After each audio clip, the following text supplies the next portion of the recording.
পৃথিবীর দক্ষিণ প্রশান্ত মহাসাগরের প্রান্তে আছে এক ভয়ঙ্কর নীরব বিন্দু, যার নাম পয়েন্ট নিমো।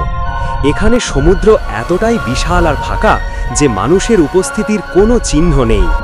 এমনকি শক্তিশালী জাহাজ পর্যন্ত এই অঞ্চলে যেতে ভয় পায়, কারণ এখানে সাহায্য আসতে ঘন্টার নয় দিনের পর দিন লেগে যাবে।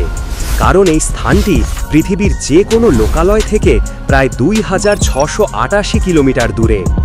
এতটাই দূরে যে পৃথিবীর সবচেয়ে একা জায়গা হিসেবে একে বলা হয় দি ওশিয়ানিক পোল অফ ইনঅ্যাক্সেসিবিলিটি।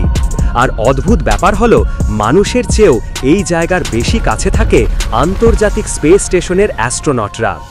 আইএসএস যখন পৃথিবীর ওপর দিয়ে ঘোরে, তখন তারা এই বিন্দুর ওপরে আসে মাত্র কয়েকশো কিলোমিটার দূরত্বে, যা যে কোনো মানুষের চেয়ে অনেকটাই কাছে।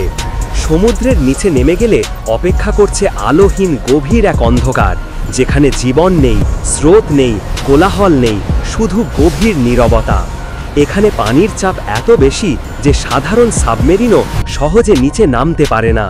আর ওতরের আকাশ থেকে যখন পুরনো স্যাটেলাইট বা মহাকাশযান পৃথিবীতে ফিরে আসে, তারা আগুনের বিশাল বল হয়ে ভেঙে পড়ে এই সমুদ্রেই।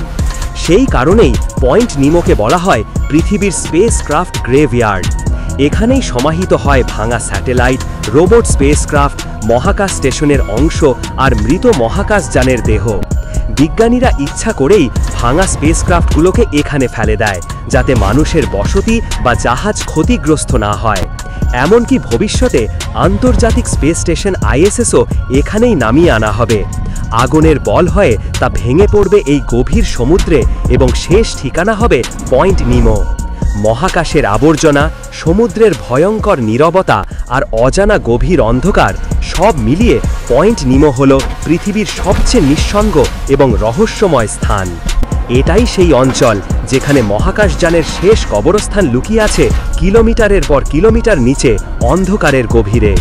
পয়েন্ট নিমো পৃথিবীর সবচেয়ে নীরব, সবচেয়ে একা এবং সবচেয়ে অদ্ভুত সমুদ্রের কেন্দ্রবিন্দু। পৃথিবী থেকে প্রায় 2668 কিলোমিটার দূরত্বে অবস্থিত প্রশান্ত মহাসাগরের এই পয়েন্ট নিমো। এখানে সমাধি করা হয় সব অবহিত মহাকাশযানগুলো। এরকম রহস্যময় ভিডিওগুলো চ্যানেলটি সাবস্ক্রাইব অথবা ফলো করুন এবং লাইক কমেন্ট শেয়ার করুন। ধন্যবাদ।